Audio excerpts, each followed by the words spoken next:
এর আগের ক্লাসে আমরা জাতীয় কংগ্রেসের উৎপত্তি 1885 খ্রিস্টাব্দে হয়েছিল এবং বিভিন্ন রাজনৈতিক প্রতিষ্ঠানগুলো কিভাবে একে একে 19 শতকে গড়ে উঠেছিল সে সংক্রান্ত আলোচনা করেছি। এর সঙ্গে দুটি দমনমূলক আইন এবং ইলবার্ট বিল বিতর্ক সম্পর্কেও বিস্তারিত জেনে এসেছি। আজকে আমরা জাতীয় কংগ্রেসের প্রথম 20 বছরের কার্যকলাপ সম্পর্কে জানব এবং 1907 খ্রিস্টাব্দে কিভাবে জাতীয় কংগ্রেস নরমপন্থী এবং চরমপন্থী দুটি ভাগে ভাগ হয়ে যাচ্ছে সেই সম্পর্কে আলোচনাতে আসব। এর সাথে তোমাদের পাঠ্য বইয়ে অর্থনৈতিক জাতীয়তাবাদ সম্পর্কে টুকরো কথা রয়েছে, যেখানে তিনজন বিখ্যাত কংগ্রেসি ব্যক্তিত্ব তাদের মতামত পোষণ করেছে, সেই সম্পর্কেও আজ বিস্তারিতভাবে আমরা জানব। তা জাতীয় কংগ্রেসের প্রথম 20 বছর অর্থাৎ 1885 থেকে 1905, যে সময় জাতীয় কংগ্রেসের নেতৃবৃন্দ নরমপন্থী নামে পরিচিত ছিল।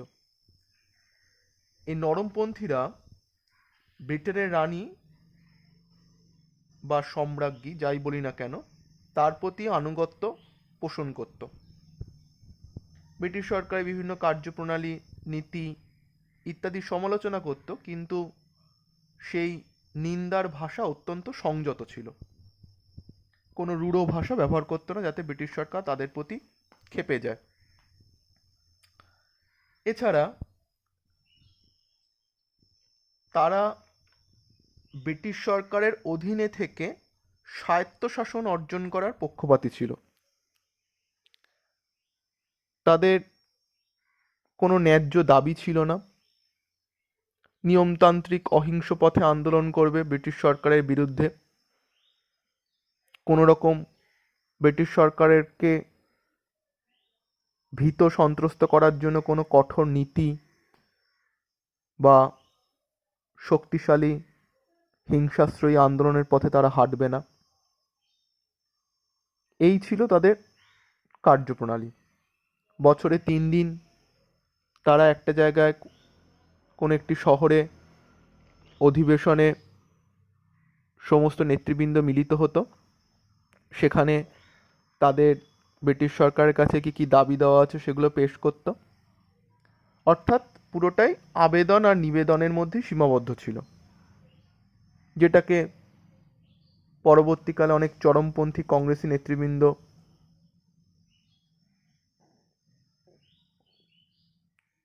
এ পলিসি অফ 3 Ps এই বলে সমালোচনা করেছে। অর্থাৎ প্রে প্রার্থনা করা, প্লিজ দয়া করা, এবং প্রোটেস্ট প্রতিবাদ করা। তার মানে pray, please, protest, a policy of 3P, এটা সম্পর্কে আমরা জানলাম। তা 3 দিনের জন্য ব্রিটিশ সরকারের বিরুদ্ধে তারা কি কর্মপন্থা নেবে, কি কি আবেদন নিবেদন করবে, তার জন্য যে মিলিত হতো বছরের একটা নির্দিষ্ট সময়, তাকে নিন্দুকেরা বলতো যে এটা হচ্ছে কংগ্রেসের 3 দিনের তামাশা। এই কংগ্রেসের 3 দিনের তামাশা শব্দটি ব্যবহার করেছিল অশ্বিনী কুমার দত্ত। তা প্রথম দিকে জাতীয় কংগ্রেস বিভিন্ন রাজনৈতিক, অর্থনৈতিক, সামাজিক সংস্কারের কথা ব্রিটিশ সরকারের সামনে তুলে ধরেছিল। তারা অব্রিটিশ সুলভ ভারতের শাসন ব্যবস্থার সমালোচনা করেছিল, যেটি আমাদের পাঠ্য বইয়ে অর্থনৈতিক জাতীয়তাবাদ টুকরো কথাতে রয়েছে। তোমরা হয়তো ইতিহাস বইটা খুললে দেখতে পাবে 102 ও 3 পাতায় আলোচিত হয়েছে, খুবই গুরুত্বপূর্ণ। আমি সেই সংক্রান্ত আলোচনাতে আসব। তা জাতীয় কংগ্রেসে 1885 থেকে 1905 খ্রিস্টাব্দে যে সকল নরমপন্থী নেতৃবৃন্দ উল্লেখযোগ্য ছিল তাদের নামগুলো এবার জেনে নেওয়া যাক। কে কে? দাদাভাই নৌরোজি, সুরেন্দ্রনাথ বন্দ্যোপাধ্যায় রাষ্ট্রগুরু, আমরা এর আগেই তার নাম শুনে এসেছি। ফিরোজ শাহ মেহতা, আনন্দ চার্লু, রমেশচন্দ্র দত্ত, মদনমোহন মালব্য, আনন্দমোহন বসু, তার নামও আমরা আগে শুনেছি। মহাদেব গোবিন্দ রানাডে প্রমুখ, এই সকল ব্যক্তিত্ব সেই সময় কংগ্রেসকে চালিত করছে। তা কংগ্রেস এই সময় যে সকল অর্থনৈতিক সংস্কারের কথা ব্রিটিশ সরকারের কর্তৃপক্ষের সামনে তুলে ধরেছিল, এবার সেই সম্পর্কে জেনে নেওয়া যাক। কি কি বলছে তারা? তারা চাইছে যে দেশের অর্থনৈতিক উন্নতির জন্য যেন সমস্ত দেশীয় শিল্পের বিকাশ সাধন হয়, অর্থাৎ ভারতবর্ষে যে সমস্ত শিল্প প্রতিষ্ঠানগুলো ছোটোখাটো গড়ে উঠেছে সেগুলোর যাতে উৎসাহিত করা হয়, যে সেগুলোর উন্নতি পথে যেন চালিত হয়। এছাড়া কি এই সকল দেশীয় শিল্পগুলোকে বৈদেশিক বাজারের প্রতিযোগিতা থেকে রক্ষা করার জন্য যেন রক্ষামূলক শুল্ক আরোপ করা হয়, অর্থাৎ দেশীয় শিল্প কেনার জন্য বা বাঁচানোর জন্য সেগুলো যেন উচ্চ হারে শুল্ক প্রদান করা হয়। এর সাথে কি সুতিবস্ত্র ওপর যে বৈষম্যমূলক কর চাপানো হয়েছে সেটা যাতে তাড়াতাড়ি বাতিল করা হয়। কৃষিক্ষেত্রের উন্নতির জন্য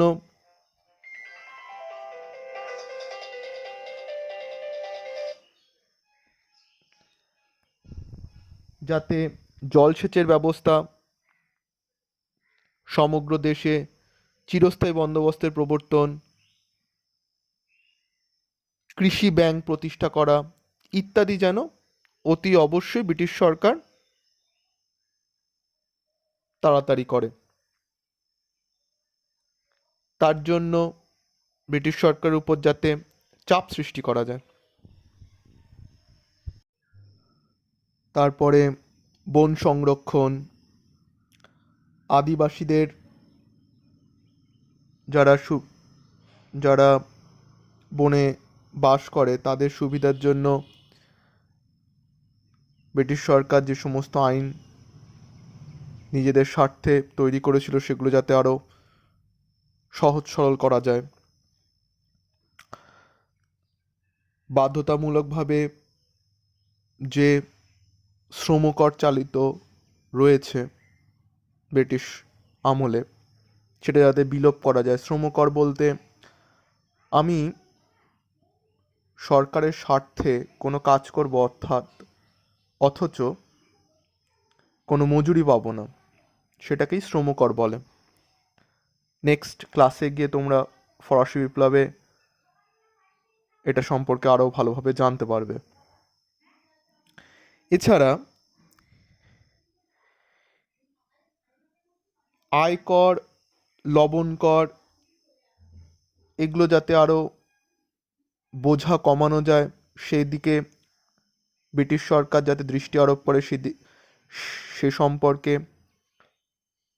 জাতীয় কংগ্রেস গুরুত্বপূর্ণ ভূমিকা পালন করেছিল সেই সময়। সামরিক এবং বেসামরিক ক্ষেত্রে আরও যাতে ব্যয় সংকোচ করা যায়, অর্থাৎ যে খরচ করা হচ্ছে সেই খরচ যাতে কমানো যায়, সেই সমস্ত দাবি দেওয়াও নরমপন্থীরা ব্রিটিশ কর্তৃপক্ষের সামনে তুলে ধরেছিল। এছাড়া শাসনতান্ত্রিক ক্ষেত্রে বেশ কিছু সংস্কারের কথা ব্রিটিশ সরকারের সামনে নরমপন্থী নেতৃবৃন্দ উপস্থাপন করেছিল। সেগুলোর মধ্যে কয়েকটি আমি আলোচনা করি। যেমন ভারত এবং ইংল্যান্ডে সিভিল সার্ভিস পরীক্ষা যেন একই সময় হয় এবং সিভিল সার্ভিস পরীক্ষার বয়স 19 থেকে বাড়িয়ে যাতে 21 করা হয়। সিভিল সার্ভিস অর্থাৎ Indian civil service, Indian administrative service, ICS, IAS বর্তমান নাম, আগে নাম ছিল ব্রিটিশ আমলে ICS Indian civil service, IAS Indian administrative service, হয়তো তোমরা এই নামগুলো শুনে থাকতে পারো, IPS Indian police service, IRS Indian railway service, IFS Indian foreign service. IAS অর্থাৎ জেলা শাসক, কালেক্টর, রাজস্ব সংগ্রহকারী, বিভিন্ন উচ্চপদস্থ মন্ত্রীর সচিব, আমলা, এরা IAS। আইপিএস অর্থাৎ assistant commissioner of police, superintendent of police, inspector general, deputy commissioner of police ইত্যাদি, অর্থাৎ পুলিশ বিভাগের সঙ্গে যুক্ত IPS. IRS, Indian railway service, বুঝতেই পারছি রেলের উচ্চপদস্থ আধিকারিকরা আইআরএস অফিসার। এবং ভারতবর্ষের বাইরে বিদেশে যে সমস্ত ভারতীয় কূটনীতিকরা তাদের কার্য সম্পাদন করছে, যাদের বৈদেশিক দূত বলা হয়, তারা হচ্ছে আইএফএস অর্থাৎ ইন্ডিয়ান ফরেন সার্ভিস। তা এই সমস্ত ক্ষেত্রে অর্থাৎ সেই সময় আইসিএস পরীক্ষা যাতে ভারত এবং ইংল্যান্ডে একই সময় হয় এবং বয়সটা যাতে বাড়ানো হয় সেই দিকে ব্রিটিশ সরকারের যাতে সদয় হয় তার উপর কংগ্রেসি নেতৃবৃন্দ আলোকপাত করেছিল। এর সাথে বিচার বিভাগ এবং শাসন বিভাগ যাতে আলাদাভাবে কাজ করে, অর্থাৎ দুটো পৃথক বিভাগ স্থাপন করা হয়। জুরি ব্যবস্থার প্রবর্তন করা হয়। জুরি ব্যবস্থা অর্থাৎ সেই সময় বিচার কার্য পরিচালনার জন্য 7 জন নিরপেক্ষ মানুষকে আদালতে উপস্থিত করত। তার চূড়ান্ত রায় দেওয়ার আগে 7 জন বা তার অধিক, আমার ঠিক সংখ্যাটা মনে আসছে না এই মুহূর্তে, যাই হোক সেটি বিজোড় সংখ্যা অবশ্যই, না হলে ভোটদান সমানুপাতিক হয়ে যেত। তা তাদের রায়ের উপর বিচারপতিরা তাদের চূড়ান্ত রায় প্রদান করতেন, সেটাকেই জুরি ব্যবস্থা বলা হয়। পুলিশ প্রশাসন ব্যবস্থার সংস্কার সাধন, ভারতীয়দের সামরিক শিক্ষাদান, উচ্চ সামরিক পদে যাতে তাদের নিয়োগ করা যায়, এবং অবশ্যই আত্মরক্ষার জন্য ভারতীয়রা যাতে অস্ত্র রাখার অধিকার পায় সেই নিবেদনটিও ব্রিটিশ সরকারের কর্তৃপক্ষের সামনে সে যুগের কংগ্রেসি নেতৃবৃন্দরা তুলে ধরেছিল। তাহলে আমরা জাতীয় কংগ্রেসের কর্মসূচি এবং তাদের আবেদন নিবেদনটা সম্পর্কে স্পষ্টভাবে জানতে পারলাম। তারা কি কি সংস্কার সাধনের কথা ব্রিটিশ সরকারের সামনে তুলে ধরেছিল, তাদের কি কি দাবি দেওয়া ছিল, সেগুলো আমাদের একটা ধারণা তৈরি হলো। তা জাতীয় কংগ্রেসের এইসব আবেদন নিবেদনের ফলে ব্রিটিশ সরকার তেমন কর্ণপাত করেনি, যার ফলস্বরূপ 1907 খ্রিস্টাব্দে জাতীয় কংগ্রেসের নেতৃবৃন্দের মধ্যে তীব্র মতপার্থক্য দেখা যায়। এই সময় পুনা শহরে, অর্থাৎ মহারাষ্ট্রের একটা জায়গা পুনা, তোমরা নাম শুনেছ, সেখানে একটা অধিবেশন হওয়ার কথা ছিল, কিন্তু জাতীয় কংগ্রেসের যে সমস্ত নেতৃবৃন্দ নরমপন্থী কার্যকলাপে বীতশ্রদ্ধ হয়ে পড়েছিল, তাদের কর্মপদ্ধতি দীর্ঘদিন ধরে সমালোচনা করে আসছিল, অর্থাৎ তাদের মধ্যে যে একটা ব্রিটিশ সরকারের বিরুদ্ধে ঘৃণা ধীরে ধীরে তৈরি হচ্ছে, যে চরম মানসিকতার প্রকাশ পাচ্ছে, তা সেই চরমপন্থী নেতৃবৃন্দ পুনা শহরে খুব শক্তিশালী ছিল, অর্থাৎ তাদের জনপ্রিয়তা পুনা শহরে বিরাট ছিল। সেই কারণবশত নরমপন্থীরা পুনা শহরে অধিবেশন করতে রাজি হয়নি। এরপর 1907 খ্রিস্টাব্দে সুরাটে জাতীয় কংগ্রেসের অধিবেশন হয়, কিন্তু সেখানে কংগ্রেসের সভাপতি কে হবে সেই নির্বাচনের ক্ষেত্রে দুই গোষ্ঠী নেতৃবৃন্দের মধ্যে চরম মতপার্থক্য দেখা দেয়। নরমপন্থী সুরেন্দ্রনাথ বন্দ্যোপাধ্যায় এবং চরমপন্থী বালগঙ্গাধর তিলক জাতীয় কংগ্রেসকে ঐক্যবদ্ধ রাখার আপ্রাণ চেষ্টা করে, কিন্তু তারা ব্যর্থ হয়। কারণ এই সময় ফিরোজ শাহ মেহতা চরমপন্থী নেতৃবৃন্দদের সম্পূর্ণভাবে বয়কট করে এলাহাবাদে আরেকটা অধিবেশন ডাকে, যেটা সম্পূর্ণভাবে কংগ্রেসের নরমপন্থী নেতৃবৃন্দের দ্বারা পরিচালিত হয়েছিল। অন্যদিকে চরমপন্থীরাও নিজেদেরকে একত্রিত করার জন্য সচেষ্ট হয়, কিন্তু দেখা যায় যে কংগ্রেস ধীরে ধীরে নরমপন্থী এবং চরমপন্থী এই দুটি গোষ্ঠীতে বিভক্ত হয়ে যায়। তাহলে বোঝা যাচ্ছে 1907 খ্রিস্টাব্দে সুরাট অধিবেশনের মাধ্যমে কংগ্রেসের মধ্যে দুটি নেতৃবৃন্দের ভাগ অর্থাৎ গোষ্ঠীতে পরিণত হলো, একটা নরমপন্থী একটা চরমপন্থী। চরমপন্থী নেতৃবৃন্দ নরমপন্থীদের বিভিন্ন কার্যপ্রণালীর সমালোচনা করত এবং তাদের পৃথক হওয়ার পশ্চাতে প্রধান যে কারণগুলো ছিল সেটা হচ্ছে যে এই সময় অর্থাৎ 1907 খ্রিস্টাব্দে যে সময় বড়লাট লর্ড কার্জনের স্বৈরাচারী শাসনকাল শুরু হয়ে গেছে, তার স্বেচ্ছাচারিতার বিরুদ্ধে চরমপন্থীরা তীব্র প্রতিবাদ জানাচ্ছিল। আর নরমপন্থীরা প্রথম থেকেই ব্রিটিশ কর্তৃপক্ষের অধীনে এক স্বায়ত্তশাসনের দাবি জানাচ্ছিল, তাদের পূর্ণ স্বাধীনতা বা পূর্ণ স্বরাজের কোনো ইচ্ছাই ছিল না। এই সময় আস্তে আস্তে ব্রিটিশ সরকারের মধ্যে যে অর্থনৈতিক শোষণটা তীব্র আকার ধারণ করে, যা প্রতি নরমপন্থীরা সেইভাবে নজর দেয়নি এবং চরমপন্থীরা এর বিরুদ্ধে বলিষ্ঠ কর্মপন্থা গ্রহণ করেছিল। বলিষ্ঠ কর্মপন্থা বলতে অর্থাৎ ব্রিটিশ সরকারের বিরুদ্ধে অনেক দিন ধরে নিবেদন করা হচ্ছে, তাদের শাসনকার্যে ভারতীয়দের যে দুর্দশা সৃষ্টি হয়েছে সেটাকে নিরাময় করার জন্য বহুদিন ধরে চেষ্টা চালানো হচ্ছে, কিন্তু তাতে ব্রিটিশ সরকার কোনো রকম কর্ণপাত না করার ফলে ব্রিটিশ সরকারের উপর এবার কিভাবে চাপ সৃষ্টি করা যায়, কিভাবে বল প্রয়োগ করা যায়, সেই দিকেই চরমপন্থীরা বিশ্বাসী হয়ে ওঠে।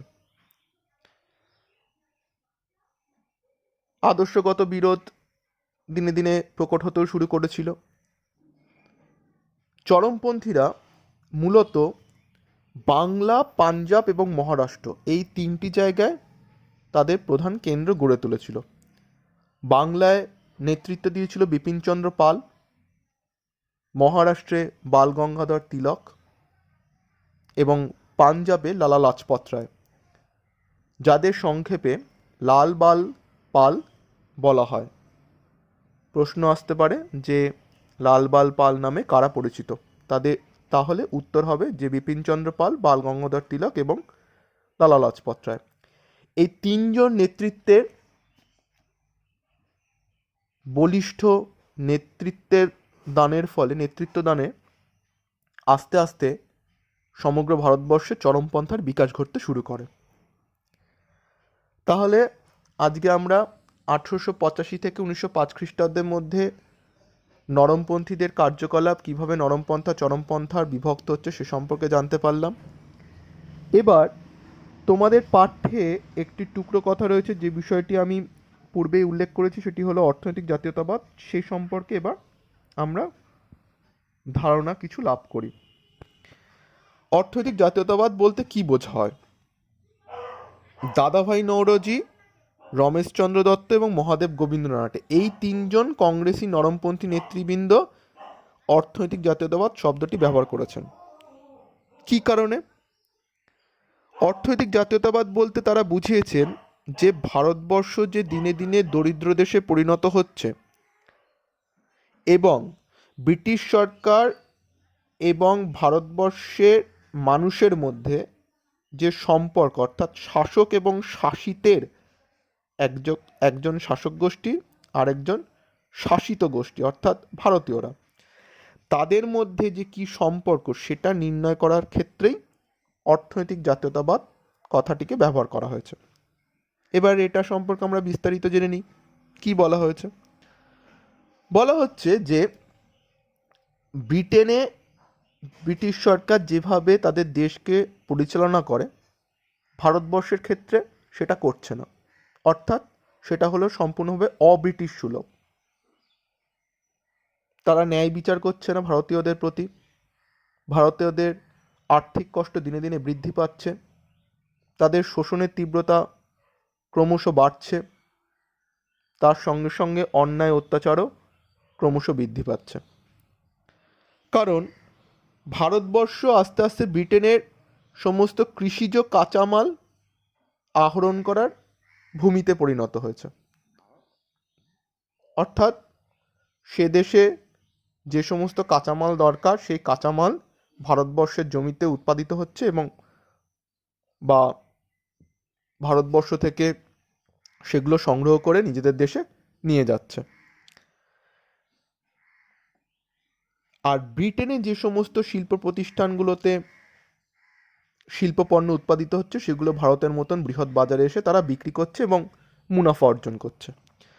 এর সঙ্গে সঙ্গে ব্রিটিশের শিল্পপণ্য যাতে সস্তায় ভারতের বাজারে ছেয়ে যায়, ভারতের শিল্পপণ্য যাতে ব্রিটেনে প্রবেশ করতে না পারে তার উপর যাতে উচ্চ হারে শুল্ক বসানো যায়, অর্থাৎ ব্রিটিশ শিল্পপণ্যের স্বার্থ রক্ষা করা যায়, তাদের যাতে ভারতীয় শিল্পপণ্যের সঙ্গে প্রতিযোগিতা না পড়তে হয়, সেদিকে কিন্তু ব্রিটিশ কর্তৃপক্ষ সদা সজাগ দৃষ্টি ছিল, যার অন্যতম ফলস্বরূপ হচ্ছে অবশিল্পায়ন। এ সম্পর্কে আমি এর আগের পাঠে আলোচনা করে এসেছি যে ভারতবর্ষে কুটির শিল্প তথা সুতি বস্ত্র, বস্ত্রবয়ন শিল্প ভেঙে পড়ছে এবং কৃষিজ জমির উপর কর্মহীন শ্রমিক শ্রেণী চাপ সৃষ্টি করছে,